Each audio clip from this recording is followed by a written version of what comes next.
Corduroy by Don Freeman. Corduroy is a bear who once lived in the toy department of a big store. Day after day, he waited with all the other animals and dolls for somebody to come along and take him home. The store was always filled with shoppers buying all sorts of things, but no one ever seemed to want a small bear with green coveralls. Then, one morning, a little girl stopped and looked straight into Corduroy's bright eyes. "Oh, Mommy," she said, "look, there's the very bear I've always wanted." "Not today, dear," her mother sighed. "I've spent too much money already. Besides, he doesn't look new. He's lost the button to one of his shoulder straps." Corduroy watched them sadly as they walked away. I didn't know I lost the button. He said to himself. Tonight I'll go and see if I could find it.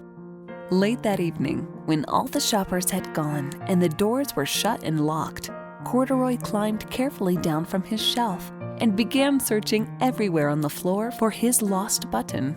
Suddenly, he felt the floor moving under him. Quite by accident, he had stepped onto an escalator, and up he went. Could this be a mountain? He wondered. I think I always wanted to climb a mountain. He stepped off the escalator as it reached the next floor, and there, before his eyes, was a most amazing sight. Tables and chairs and lamps and sofas and rows of beds. This must be a palace, Corduroy gasped. I guess I always wanted to live in a palace. He wandered around, admiring the furniture. This must be a bed, he said. I always wanted to sleep in a bed. And crawled up onto a large, thick mattress.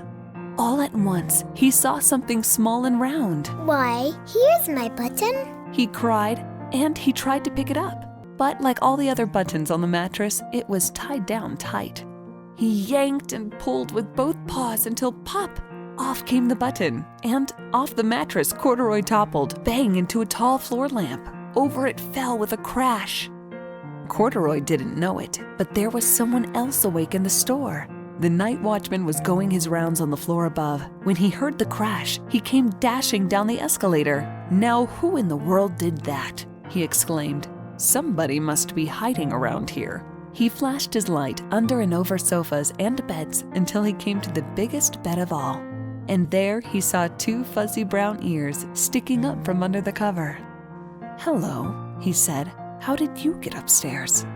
The night watchman tucked Corduroy under his arm and carried him down the escalator and set him on the shelf in the toy department with the other animals and dolls.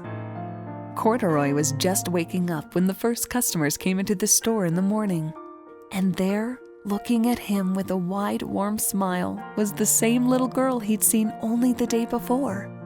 "I'm Lisa," she said, "and you're going to be my very own bear.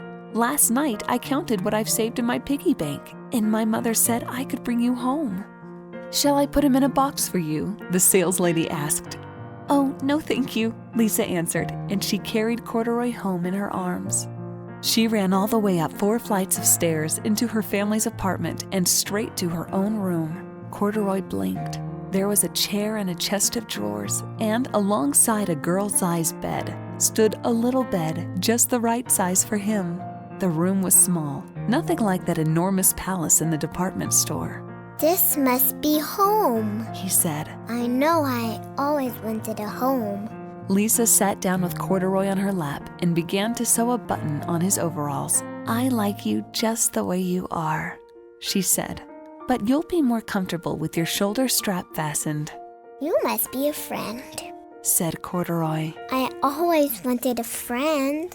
"Me too," said Lisa, and gave him a big hug.